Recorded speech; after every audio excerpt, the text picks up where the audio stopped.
Thank you, everyone, for attending. And I promise that today is going to be a tremendous opportunity for you to think through your succession plan. And that's what we're going to be talking about here today. Build a business that outlasts you, succession planning for construction companies. And you may be going along at the moment thinking everything's going well with your company, and you may have a succession plan that's in order, but typically the more that I talk to construction company owners, it tends to be that they don't really have a strong, solid succession plan in place. And the first thing that I want to say as we're kicking off here, let me just ask you to chat something into the box. And I either want you to chat the word hard or the word easy. When you think of succession planning, do you think it's hard or easy to do? Chat that into the box for me. Hard or easy? Succession planning. Give me some feedback here, guys. Yeah, hard. Yep. Yeah. Yes, Nick, it's hard. It is. Complicated. Yeah, that's interesting. Many variables. Yeah, a little more feedback there. I like it. Complicated. Yeah.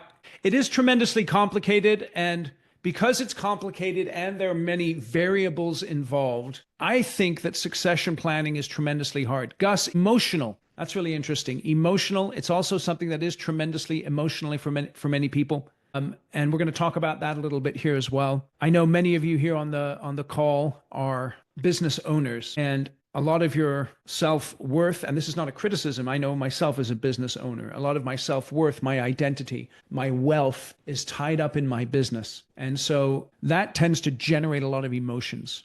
People, that's a huge issue when it comes to succession planning. And so I want to introduce you to Bob Iger. Some of you may be familiar with Bob, some may not, but Bob is the current CEO of Disney Corporation.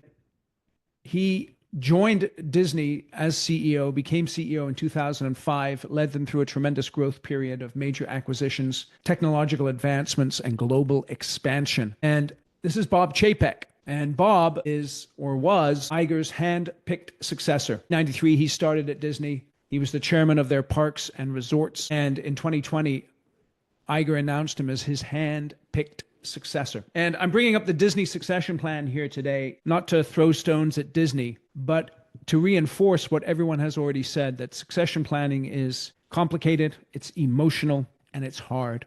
It's complicated, it's emotional, and it's hard, and it involves people. Whenever you throw people into the mix, things tend to get complicated, things tend to get emotional, and things tend to get hard. So it's something that we're using as a case study, as an illustration of the challenges that can come into place when you're going through a succession plan.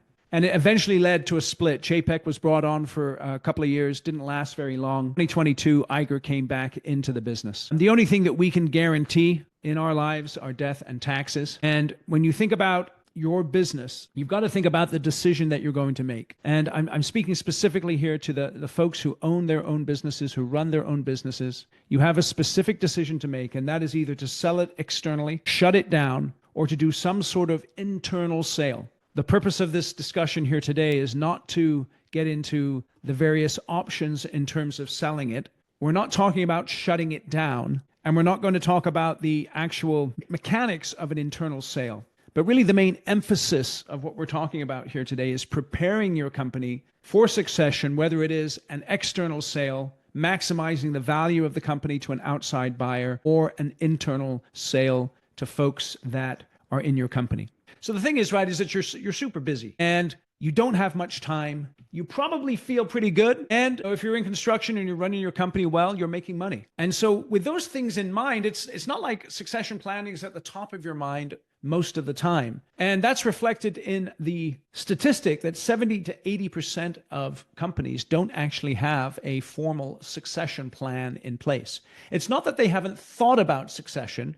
It's just they haven't done anything about it. And I think the reason why they haven't done anything about it is because either they don't have the time, they don't have the structure for a plan, and they don't put the energy into putting the plan together. It takes a lot of time, it takes a good structure, and it takes a lot of energy. So when you think about succession planning, I know it's something that we've already said is complicated and emotional. What's your biggest challenge with succession planning as you think about it right now? Just chat that into the box for me.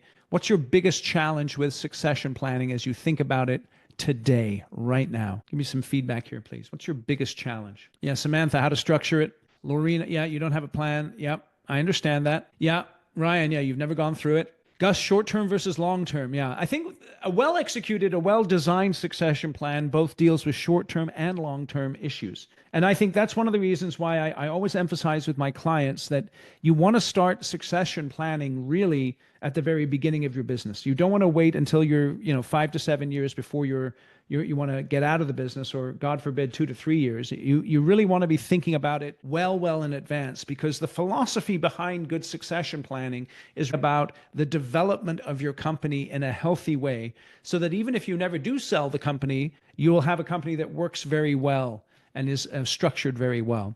And so you've got to really start to plan. And so today we're going to have a very simple agenda. I've got 3 main things that I want to do. We want to go through building a business that outlasts you.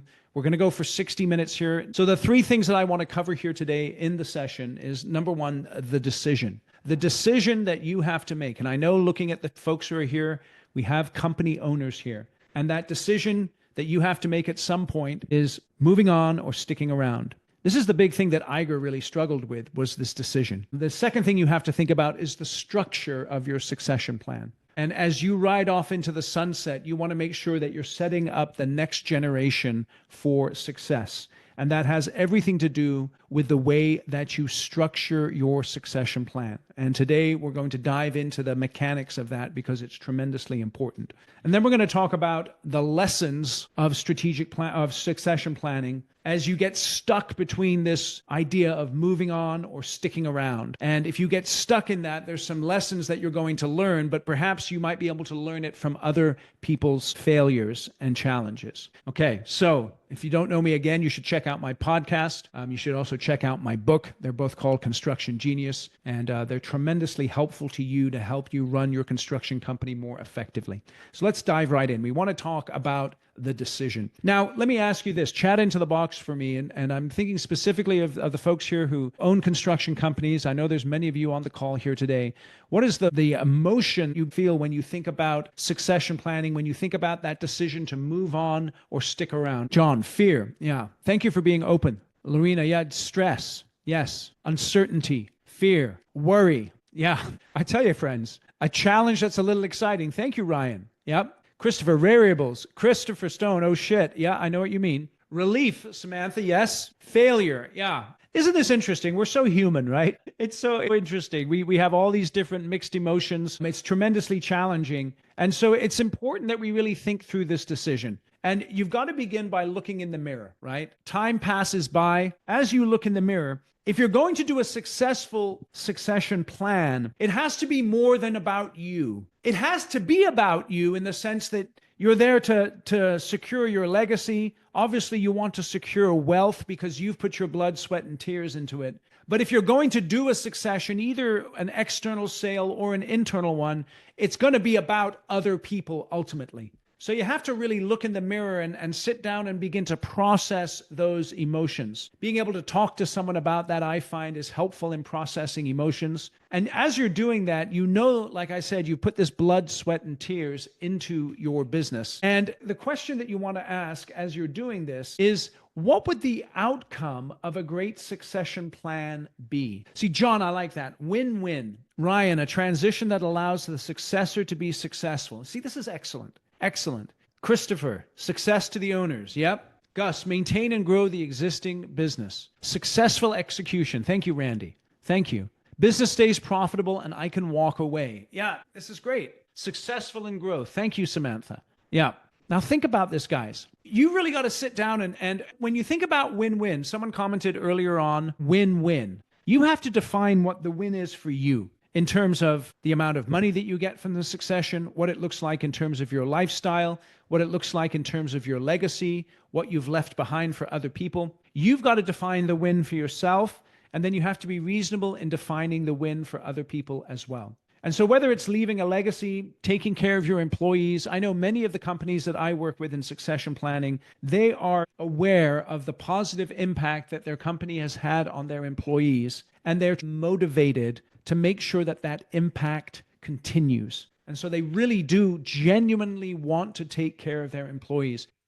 I think it's a profound thing that you can exchange their labor for your money, if you know what I mean. There's something deep about that. And then obviously you do want to take care of yourself. You have a responsibility to yourself and to your family. You've put in the blood, sweat, and tears. And so to be able to get money out of the business for yourself, to be paid out yourself, is something that's tremendously important. I was talking to one CEO recently who just completed a successful transit, and he made conscious choices to take slightly less money in order to be able to take care, to leave a legacy and take care of his employees. Now, I'm not telling you that's what you need to do, but I think if you're going to do an internal succession, it may not be the way for you to maximize the money that you make from a succession, but it may be the way for you to achieve taking care of your employees and leaving a legacy in a way that you perhaps couldn't do, or you couldn't at least assure as much if you did an external sale. Okay, so time to plan. What's your time frame for exiting the business in years? If you've got 2 to 3 years, now is the time. You got to start getting busy right now. And this time here it's a wake-up call for you. You really, really need to be able to intensely focus on your succession planning if you have a 2 to 5 year window. And so you've got to be able to set time aside to execute this plan. And I know one thing about succession planning is that it's a windy road. There's ups and there's downs. I've seen where someone selects someone for a role in their succession, and that person just doesn't want it, or they find another opportunity with a different company, or they don't have an owner's mentality, and the succession that you want for them is not the succession that they want for themselves. You have to evaluate your organization ruthlessly and ask yourself, do I have the internal people that I need for a succession plan, or will I have to bring in external people in order to execute it? I want to give you some wisdom here. I'm going to challenge you now, particularly if you're thinking about an internal sale, to think through the people that you've identified. Okay, so here are 5 essentials for future owners of your business. They must have technical expertise. And I know that many construction company owners, I mean, obviously you guys have technical expertise, but I think there needs to be technical expertise in building. I'm becoming more and more convinced of that if you're going to do an internal succession, the people who you're going to pass the business on to need to be experts when it comes to the projects that you build. They need to be able to think like an owner. And what that means is they put the company over themselves. And so what I would encourage you to do is to test people out and to give them initiatives to work on that benefit the business, not just themselves, and see if they think like an owner. The next thing they need to do is they need to be able to create their own customer base. And this is critical when it comes to the internal sale. They have to be able to champion the values of your organization. Are you super clear on what the values are in your organization? The way that your organization behaves and gets things done. You need to be very clear on that, and you need to identify people who are going to champion your values. And then they need to be cool under pressure. Construction is difficult, it's stressful, and they've got to be able to be cool under pressure when the stress is high. So think about that for the 5 essentials for future owners. So Bob Iger chose Chapek, who was low drama, high integrity, and he had operational expertise. But there's a quote that I love from Eisenhower: every battle is going to surprise you. No plan ever survives contact with the enemy. And so the succession planning framework that you're going to get at the end of the session, you're going to begin with this general inquiry where you ask these big picture questions. And think about this right now. What does your business look like on your last day? Ryan, thriving. I like that. Nick, I wouldn't be missed. I like that too. Same as today or better, Scott. Good, good. All of the employees are happy and smiling. Seamless. Humming along. It will look like the day before. Yeah, it looks like something that gives me peace. That's very great, Joan. 10 million EBITDA. Yep. Get some, Gary. That's awesome. I was talking to one of his succession, and they really had a tremendous celebration when he left the company. And everyone was so delighted, and he had his family there, and his family were so impressed and so gratified by the work that they had done. Let's talk about then the structure so that you can set the company up. So as you ride off into the sunset, you're setting up the next generation for success. Every building has a foundation, it has a structural framework, and then it has that envelope that protects it. And so we want to use that analogy here to think about the structure of your succession plan. So think about the foundation of a succession plan, and you've got to begin with roles and responsibilities. One of the biggest issues in a lot of construction companies is that roles and responsibilities are not clearly articulated. And as a result of that, it's very difficult to hold people accountable for their actions. And because of that, performance suffers. So you've got to be able to delineate areas of authority for each one of those roles. And this is important as well, because if each person doesn't know what their realm of authority is, then it's difficult again to hold them accountable. You've got to then be able to lay out what the talents and skills that are required for each role. And particularly if you in your succession, if you're playing many of the roles, you need to think through, what is it that I do every day? Because in many cases, when someone is passing a construction company from the first to the second generation, your capacity is not the same as the next generation, and you're going to be spreading out your role and responsibility through many different people, maybe 2 or 3 different people. And then you have to have good metrics in place so that you understand what is good, what is bad, and unacceptable performance in that role and responsibility. So again, you have to define the role and responsibility. You have to clearly put in place lines of authority. You have to describe the talents and skills for each role. And then you have to be able to say what is good, bad, and unacceptable performance. Now, one of the big mistakes that Disney made is they got into this power sharing structure where Iger never really left the company. He was the executive chairman and head of creative, and Chapek was named the CEO. But they really didn't, Iger never really left. And he never really left the core part of Disney's business, which is actually the creative part of it. And that was one of the problems with Iger, is that Iger was a good operator, but he didn't have a creative bone in his body. And that really sabotaged him in his ability to execute his role and responsibility as the CEO. That goes back to this idea of talent and skills. So in the workbook that I'm going to give you on page 6, you'll be able to go through and define each role, the responsibilities associated with it, and all of the other things that we just talked about here. The next thing you want to do in your foundation is get out of your head your processes, okay? And processes are something that need to be clearly articulated. Think about the main areas of your business. You got to bid work, you've got to plan it, build it, and bill it. All of those processes should be out of your head and on a piece of paper.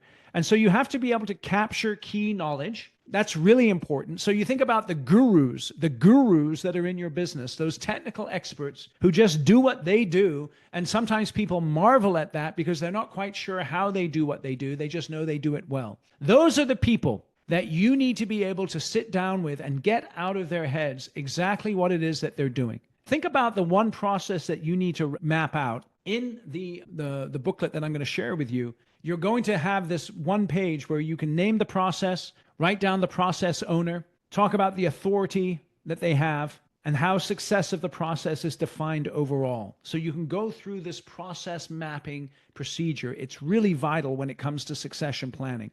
And so here's an even more detailed approach to it, right? You think about each step of the process, metrics of success, what can go wrong, how we monitor and measure, ideas to improve, the person responsible. All of this is in the workbook, so you can go step by step and go through the processes. Now, I know that when we talk about this, you're already thinking that there's a ton of work to be done, and you are 100% correct. There is a ton of work to be done, and that's why getting started sooner rather than later is absolutely essential. Another part of your foundation, and one that people often neglect, is the flight risks. In every organization, it's likely that you have a flight risk. Sometimes you may think that the people in your organization are here for life, and they may even have told you that, but their commitment to the company, you always have to be checking in with them on the strength of that commitment. What you have to do is address those flight risks. And again, in the work booklet, you got to sit down with your key people and say, okay, who are these people? Why might they be leaving? What motivates them?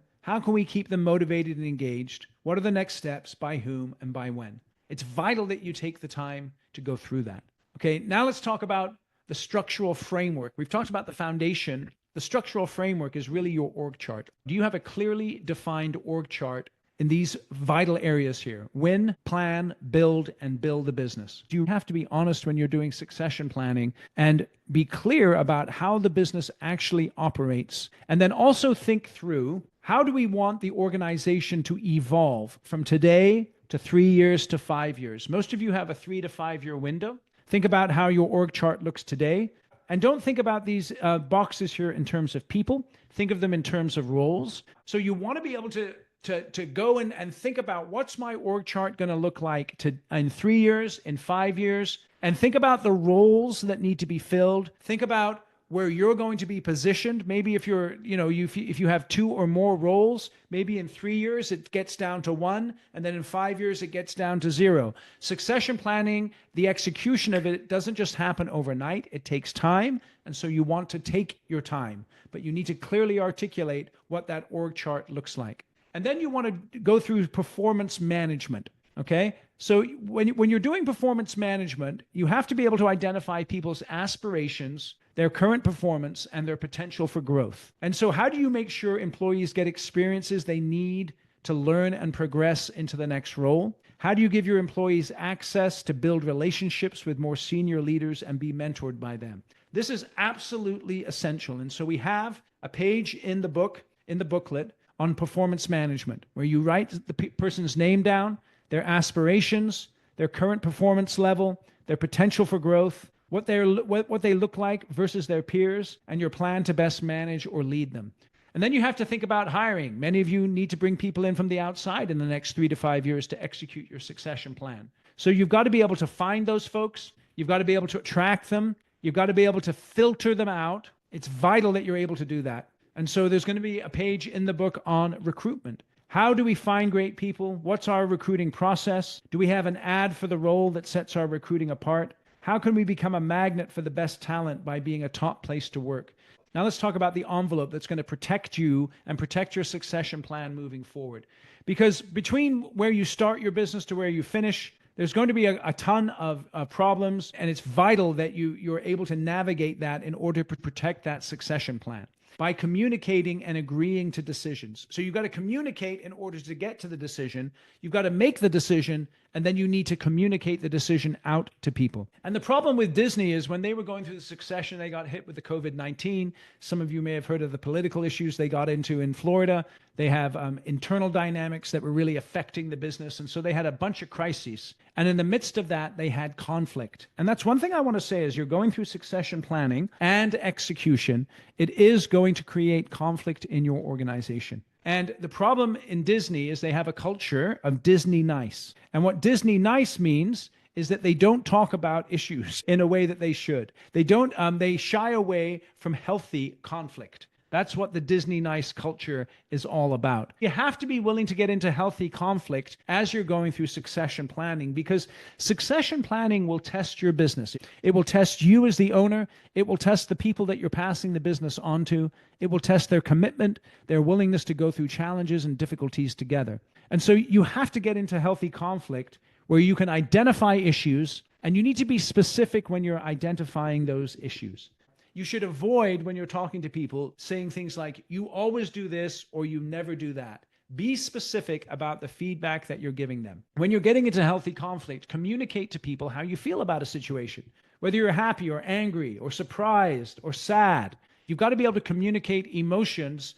You've got to be able to identify what's at stake whenever you're getting into a conflict. You've got to be able to offer and accept apologies. Last night, I got into a conflict with someone, and I had to offer an apology afterwards, and I'm thankful that they accepted that apology. Sometimes you have to apologize. Sometimes conflict doesn't work the way that you want it to work, and that's unfortunate, but that's a part of human life. That's what I find, at least. And then you have to come to agreement on what you're going to do. And this is going to be one of the ways that you protect this succession planning process, is by going through healthy conflict. So let's talk lastly here about the lessons. You've got to start now, particularly if you're going to be exiting the business here in the next few years. And then you've got to make the decision. You don't have to leave. It's your business. You can do whatever you want. And if you don't want to leave, then don't. But clearly communicate it to people. Don't play games with people. Don't sort of do the succession planning shuffle. Let people know, I'm going to die in the seat. Now, we can put together a succession plan for what that looks like after I'm gone. But hey, if you want to be around and you want to go out with your boots on, so to speak, let people know that. Okay? And one thing I want to tell you about is don't get into the dilemma that Disney got into. Bob Iger gave himself a nickname, and his nickname was Big Bob. And he gave Bob Chapek the nickname of Little Bob. And that's one thing you don't want to do. You're going to fail in your succession plan if you have a Big Bob, Little Bob mentality to the people that you're passing the business on to. You've got to let them know that you have a tremendous amount of respect for them and confidence in them. Otherwise, you wouldn't be thinking about them for the succession plan. So don't get into the Big Bob, Little Bob mentality. And then also what you've got to learn is it's a journey. In other words, you're going to start the succession plan, and it's not going to survive contact with the enemy, with real life, in other words. It's going to change. It's going to be difficult. It's going to be challenging.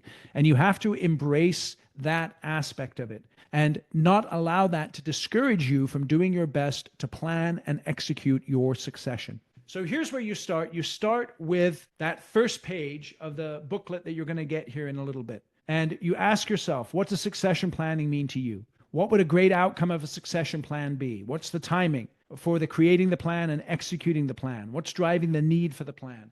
And get together with internal people that you can trust. Perhaps if you have business partners, if you have an outside trusted advisor that you can talk this through, it's going to be tremendously helpful for you to do that. Okay? All right. So we've come to the end of the session here today. We talked about building a business that outlasts you and going through succession planning for construction companies. We've talked about the decision whether you want to move on or stick around. We've talked about the structure so that you can set the company up for success when you ride off into the sunset and pass it on to the next generation. And we've talked about the lessons when you get stuck between moving on and sticking around, just like Bob Iger and Bob Chapek did. Bob Iger came back in 2022. He's working again on his succession plan. He's, I think, going to do a better job this time around. And he's committed that next time it's going to be different. All right, so it's time for you to get into action. You don't want to be in this no plan zone of 70 to 80%. And so you want to start to plan. Thank you guys for being here today. It's 11:59. We got finished 1 minute early. Everyone loves to finish meetings early, so I'm going to let you go. And it just turned noon Pacific time. So go off and enjoy your lunch, enjoy your day, and thank you for joining me here today.